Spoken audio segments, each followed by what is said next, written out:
Horror cast Hindi YouTube channel पर आपका स्वागत है। मैं हूं देव। आज मैं आपको एक ऐसे व्यक्ति की कहानी सुनाने जा रहा हूं जो कि मुर्दा घर यानी कि पोस्टमार्टम हाउस का चौकीदार है और उसकी कहानी कुछ अजीब और भयावह है।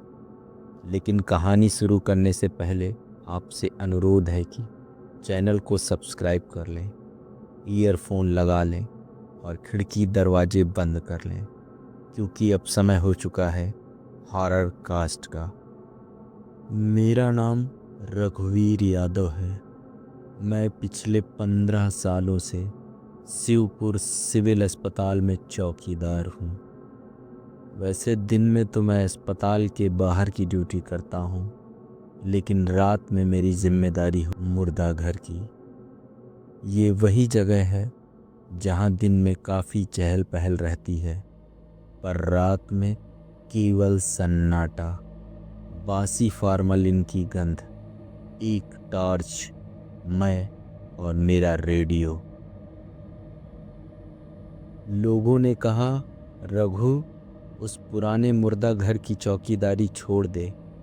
वहाँ के बारे में लोग अजीब अजीब बातें बताते हैं, पर मुझे क्यों डर लगना था।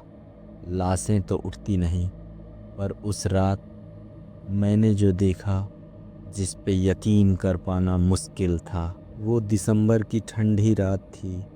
घड़ी ने 11 बजाए ही थे कि अस्पताल के पीछे का पूरा हिस्सा अंधेरे में डूब चुका था।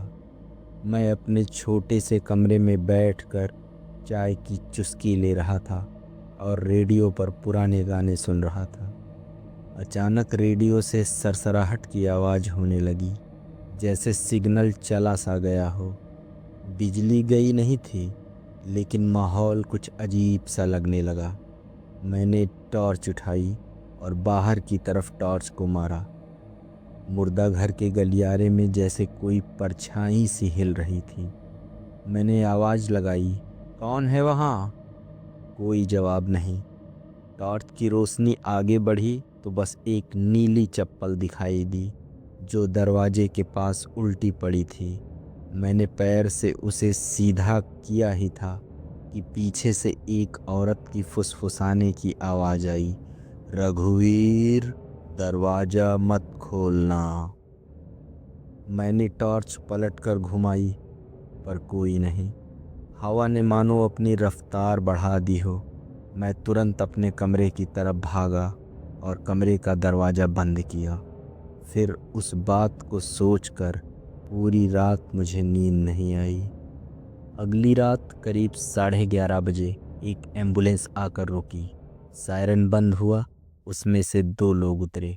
एक था सलीम, अस्पताल का पुराना वार्ड बॉय, और दूसरी थी डॉक्टर सीमा चौहान, फॉरेंसिक एक्सपर्ट। सलीम बोला, रघु भाई, आज बहुत बुरी हालत में केस आया है। मैंने देखा, स्ट्रेचर पर एक लड़की की लाश पड़ी थी, उम्र 25 के आसपास। चेहरा बुरी तरीके से कुचला हुआ था, बालों में मिट्टी सनी हुई थी, हाथ में टूटी चूड़ियाँ, कपड़े कई जगह से फट गए थे। डॉक्टर सीमा ने कहा, रघु, इसका कल पोस्टमार्टम होगा, तब तक इसे फ्रीज़र में रख देना। मैंने दोनों की मदद से लाश को फ्रीज़र नंबर 6 के अंदर रख दिया। दरवाज़ा लॉक किया, चाबी को अपने पास रखा और कमरे में लौट आया।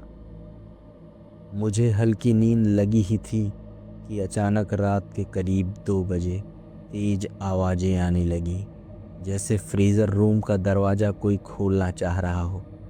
वातावरण में बासी खून की गंध सी महसूस होने लगी। मैं डरते हुए टॉर्च को लेकर अंदर गया। मैंने देखा, फ्रीजर नंबर 6 का दरवाज़ा आधा खुला था।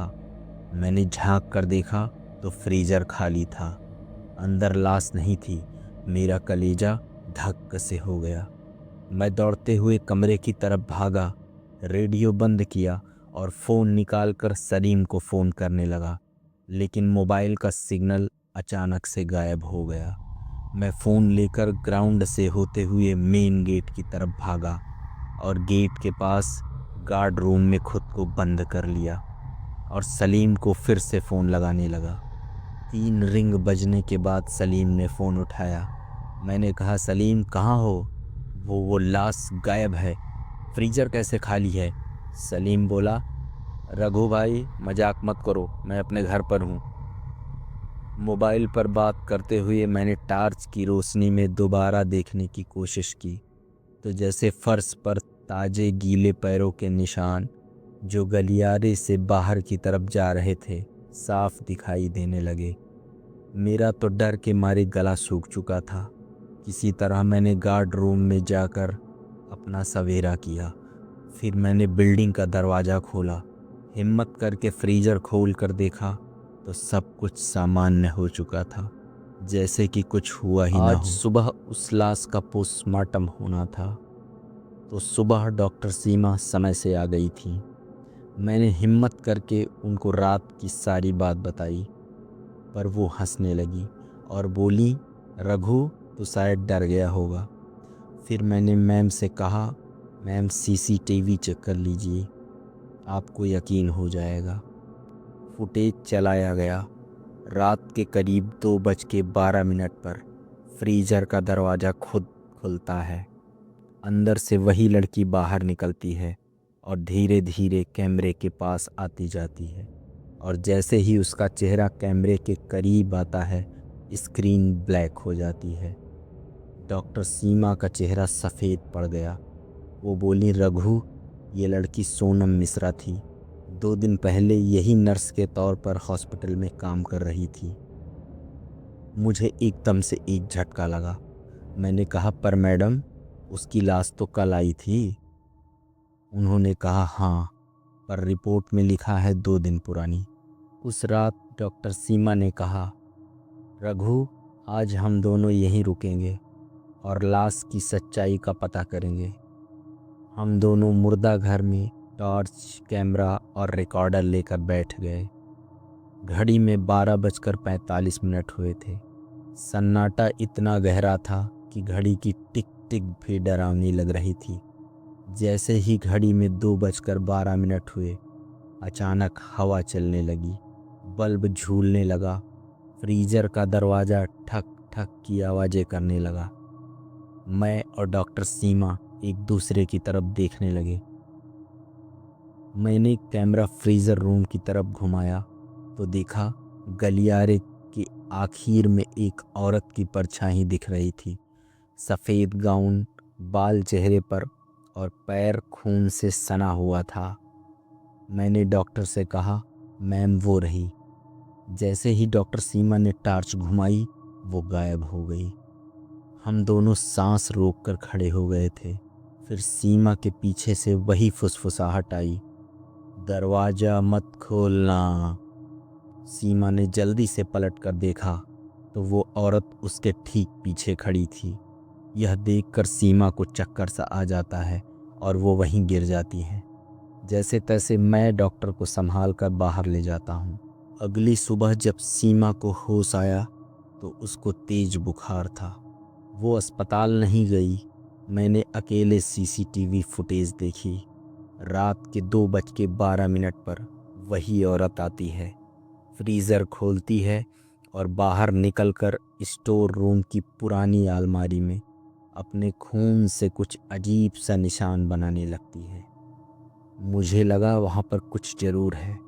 मैंने अलमारी खोलनी चाहिए, पर वो अलमारी नहीं खुली। मैंने हथौड़ी से उसको एक चोट मारी और एक अजीब सी आवाज़ के साथ अलमारी खुल गई। ड्रॉअर में पुराने रिकॉर्ड्स, टैग्स और कुछ फाइलें पड़ी हुई थीं। एक टैग पर लिखा था, Sonam Mishra dead, case number 306। मैंने कांपते हुए फाइल खोली और रिपोर्ट पढ़ने की कोशिश करने लगा। रिपोर्ट में लिखा था कि उसकी मौत इंजेक्शन के ओवरडोज से हुई है, लेकिन सच्चाई छिपाने के लिए उसकी रिपोर्ट बदल दी गई थी। पोस्टमार्टम अभी भी नहीं हुआ था। मेरे हाथ कांपने लगे। ये क्या? इसका मतलब वो जिंदा थी जब उसे फ्रीज़र में रखा गया था। मैंने जल्दी से फाइल उठाई और डॉक्टर सीमा को दिखाने के लिए भागा। हॉस्पिटल गया तो वो पता चला कि वो घर पे हैं। मैंने अपनी बाइक उठाई और उनके घर पहुंच गया, और वहां जैसे ही मैं पहुंचा तो देखा दरवाज़ा खुला हुआ था, और घर के ड्राइंग रूम में उसी लड़की की फ़ोटो देखी जिसकी लाश मुर्दा घर में आई थी। और उस फोटो के नीचे लिखा था, सोनम मेरी छोटी बहन। इतना हुआ ही था कि डॉक्टर सीमा ने मुझे वहाँ देख लिया और गुस्से से तिलमिला उठी और कहने लगी, रघु तूने सब जान लिया। मैं पलटा। डॉक्टर सीमा मेरे जस्ट पीछे खड़ी थी, लेकिन उसका चेहरा रंग बदल रहा था। आंखें काली, गाल धंसे हुए, त्वचा फट रही थी, और वो धीरे धीरे उसी लड़की के रूप में बदलने लगी जिसकी लाश रखी थी मैंने पिछली रात, सोनम मिश्रा। वो बोली, तुम सब ने मुझे मरा कहा, बिना पोस्टमार्टम, बिना इंसाफ। अब मैं सबको दिखाऊंगी कि मैं जिंदा हूँ। मैं भागने लगा और भागकर अपने कमरे में पहुंचा और दरवाज़ा बंद कर लिया। फिर मुझे महसूस हुआ कि वो परछाई मेरे जस्ट पीछे ही खड़ी है। मैंने पलटकर देखा ही था कि मुर्दा घर का दरवाज़ा अपने आप बंद होने लगा। फ्रीजर नंबर 6 अपने आप खुलने लगा। अंदर से सफ़ेद धुआं निकला और फिर अंधेरा। अगली सुबह अस्पताल के लोगों ने देखा, फ्रीजर नंबर 6 के अंदर मेरी लाश पड़ी थी। हाथ में वही फाइल थी, केस नंबर 306। आज भी रात के 2:12 पर जैसे वहाँ पर कोई फ्रीज़र खोलने की कोशिश करता है और अंदर से वही आवाज़ आती है, रघुवीर दरवाज़ा मत खोलना।